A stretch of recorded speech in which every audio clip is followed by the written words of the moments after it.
Warning, this video spoils a good chunk of Mad Rat Dead's ending, so if you have any intention of playing the game or experiencing it for yourself, go, get out of here before I ruin it. Go on, go!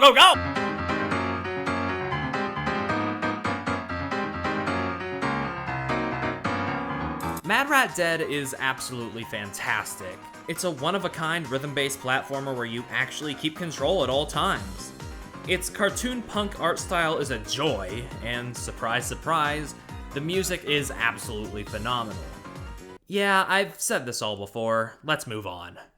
What's my point today? Well, in my first video on this game, I feel that while I did a good job covering the bases on why this game is good, I made a slight little slip-up. I did a disservice with how I talked about the story, calling it something along the lines of cute and charming, but not necessarily rich in its theming or emotions. As time has passed, though, I've gained an appreciation for the story, beyond the bare minimum of it being a rhythm game plot that isn't about music. Despite the game's rough translation, it's a heartfelt story with a lot of meaning behind it. It's got a message that it wants to say, a message that says that even if every living being has its expiration date, that doesn't mean you can't leave a mark on the world around you. Anybody, anything can make a change in the world. Even something as small as, well, a rat. It's a wonderful message supported by a fantastic character arc and a twisting, turning narrative. But rather than spending half an hour talking about the narrative as a whole, I think I'd just like to address a single level. The level that, in my eyes, brings the game's themes together right before the finale in a beautiful culmination. Let's talk about Mini Moon.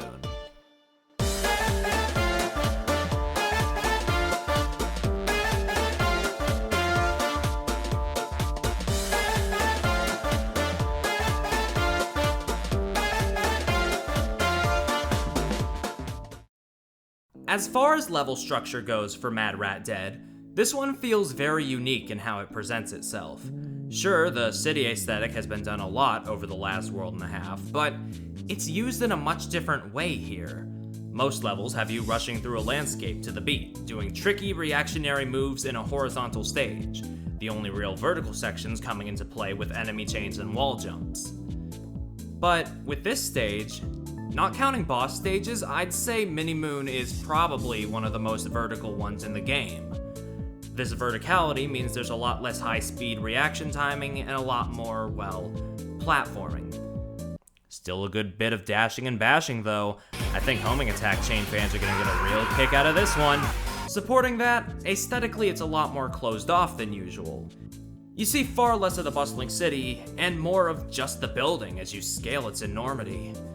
It gives off a sense of scope unlike any of the other levels in my opinion.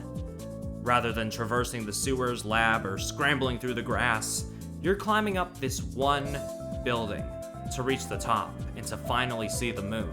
There's also a lot of little speedrunning tricks you can do in this stage, and I don't know if that's because it lends itself to that by being a more vertical stage, or if it's just a really well-designed level. But there's so many little shortcuts you can take that divert from the path ever so slightly, and it just feels good to pull them off. I just wanted to make a note of that because this is one of the few levels that I have over 300 seconds on the timer when I'm finished with it. Besides that, though, there's another reason this level feels so different. It's because of how the goal of the game has shifted. The previous objective of killing the scientist is behind Mad Rat now, so this level has all of its attention on this one single goal: reaching the top of this building and accepting Mad Rat's fate of his own volition. It's not only a change of pace that's welcome, but warranted in the context. And this more private, accepting tone for the level is reflected excellently in its matching tune. Deez Iwasaki's traditional electro swing flair is still present, but is backed by a more prominent piano than before. The synth used throughout also has a bit of a plucky yet somber feeling to it, which I think could represent Mad Rat. Instrument-wise, it's this perfect bridge between the instruments of the real world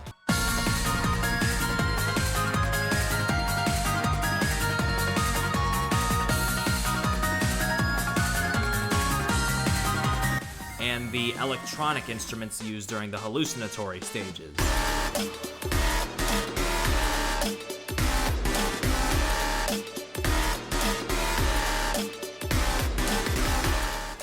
Adding on to that, it could also be a perfect parallel to how Mad Rat is currently on the bridge between life and death. The horns have an air of reluctance to them as they played during the beginning of the song, with what I assume to be a semi-reprise of the main theme. In fact, this whole song kinda has bits of Mad Rat heart strewn throughout it, but the horns take a bit of a backseat until the main chorus of the song, which leads me to believe they represent Heart. They don't want to come along at first because there's still so much they want to see and do. But as Heart remembers how being stuck doing the same thing is no different than the wheel Mad Rat was stuck with before, they join in, ready to face whatever comes after this life. I could go on, but the way this song balances the usual bombasticness of the soundtrack, bombasticness, is that a word? While still having an air of somber acceptance speaks for itself. Things could go on forever if we wanted, but let's not drag it out, alright?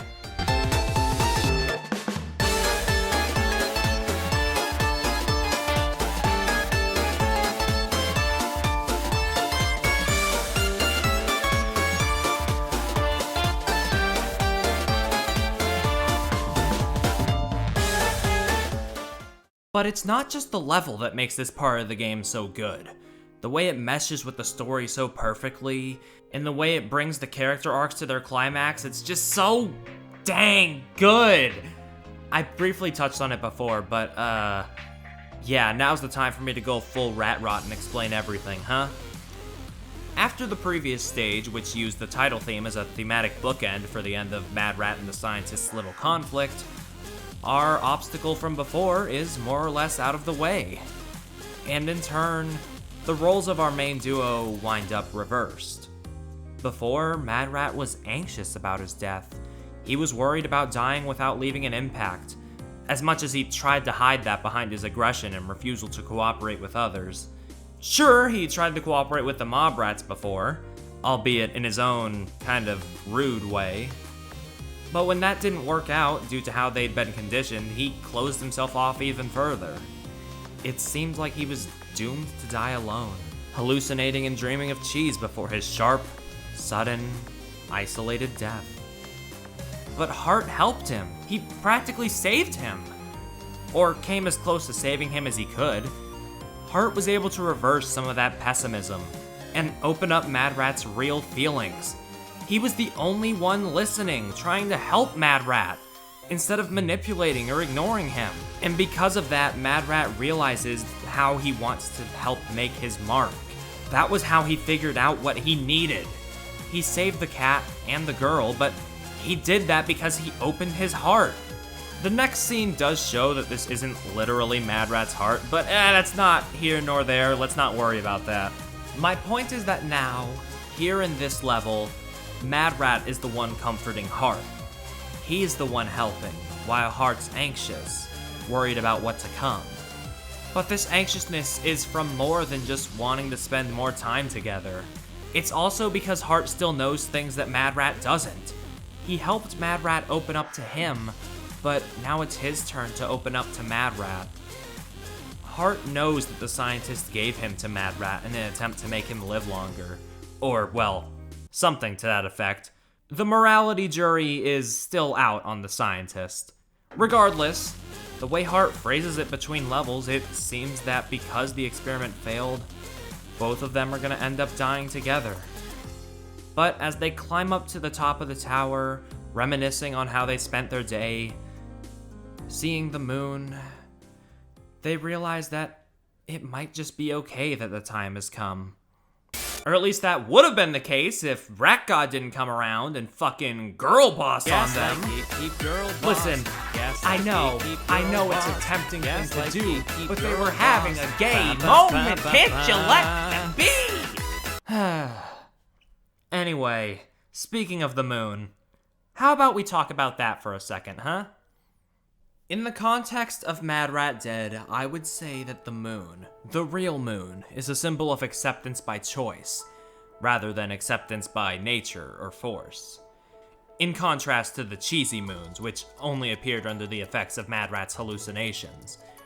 Being subject to those and eventually overcoming the cheese moon in the fifth boss, Mad Rat's found a way to go that he's satisfied with. he's left a mark by helping others, be it out of remorse, returning a favor, or otherwise. So now, when the moon is in front of him, rather than being subject to death by the rat god, if only for a moment, he feels like he's in control of his own destiny.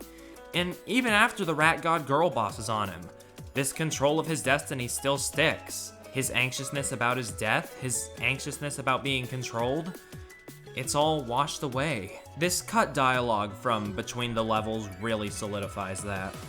While it went unused, I still think it's important. And well, it kinda gets me a little emotional.